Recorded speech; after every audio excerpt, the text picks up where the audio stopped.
Tanny Cooks here.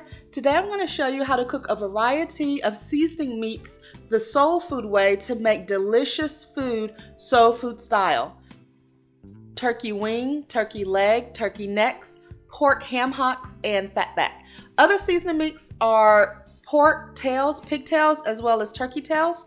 The turkey tails will cook similarly to the smoked turkey meat, and the pigtails will cook similar to the ham hock. So starting off, we have the salted pork fatback, that is the white in the center. This is the pig knuckle. This is a ham hock. You can see the meat inside, the skin is thick. This is turkey necks. The skin is thin, it has less fat. This is a big old juicy turkey leg. These are delicious turkey wings. You can see that smoked skin. And all of this will impart a delicious smoky flavor in your meat. So before we cook any of it, we're going to wash it. I do believe in washing all of my meat before I eat it, except for, of course, like ground beef and ground chicken. So my smoked turkey, I'm going to rinse off and put it in a bowl of water. The fatback, you'll notice if you look closely, it is very salty. You can definitely feel it with your hand. So I'm washing that salt off. And we're going to dry it off carefully before we actually fry this to render the fat off. So I have 3 big pots of water coming to a boil. And so the first one, I'm going to add my turkey leg. We're going to cook 3 separate things in these pots, so I'm cooking these meats separately. In the second pot, I'm going to add my smoked turkey necks. Turkey necks are leaner, so if you want a lower fat in your final dish, then turkey necks are the best option. In this last pot, I'm adding my ham hock. This is actually pork, and the skin is thicker, and it will render more fat into our final broth.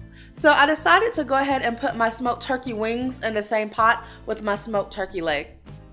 It all cooks a similar way. So basically all of these, we're going to bring them up to a boil for a couple of minutes and then let them simmer. So these are the seasonings we're going to add: bay leaves, black pepper, granulated onion powder, and garlic powder, and also poultry seasoning. And we're going to add this. So you can see our meats have been boiling for a few minutes, and you can see some of the fat is starting to render into our broth. We're adding the bay leaf to start out in each one. So you just want to remember how many bay leaves you add now so that you could take them out before you add your greens or after you cook your beans. Now you just don't want to serve a dry bay leaf and have someone chew on it. So now we're adding our onion powder. You can start off with half a tablespoon to a tablespoon. If you're not familiar with the seasoning, you may want to do less. But it's important to season a bit now, and then at the end when your final product is cooking, to taste it again to see if you need to add more dried seasonings like garlic powder, onion powder, black pepper. I don't have salt here. We add that at the end. This is my poultry seasoning. I really like poultry seasoning. It is a blend of thyme, sage, marjoram, rosemary, black pepper, and nutmeg. It has a very delicious flavor. This is our fatback that we're going to fry off in a small frying pan. You can see our meat is coming up to a boil in our various pots, and you can see the fat rendering in the broth. The meat is also getting more tender at this time. So the fatback, you don't want to fry it too high, too fast, because we want to render the grease out, the fat. And if you don't have enough pieces of fatback to get the amount of oil rendered that you need, you can add a tablespoon or 2 of canola oil or olive oil, and it will get the fatback flavor and give you the oil you need to season your additional food.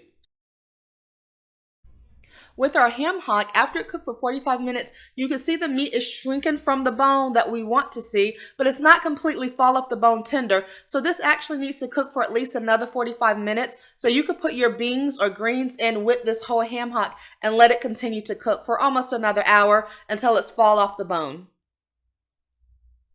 Back to our smoked turkey, you want to take out your bay leaves, and after 45 minutes, you could see with our fork piercing it that the meat and skin has shrunken from the bone, and it is fork tender. So at this point, I like to take my turkey out of the pot and peel the turkey off of the turkey skin and turkey bone. Leave the meat out so it doesn't cook for hours and hours and get kind of a grainy texture, and put the skin and the bones back in the pot to cook with your greens or your beans, and then you take those items out before you actually serve it.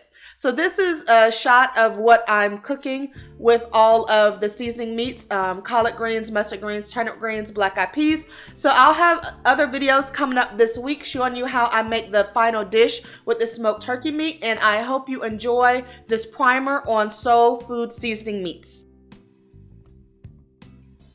Thank you for taking the time to watch my videos. Please share it with your friends or family members if you think they'll benefit from watching it, and also subscribe to my channel. Thank you.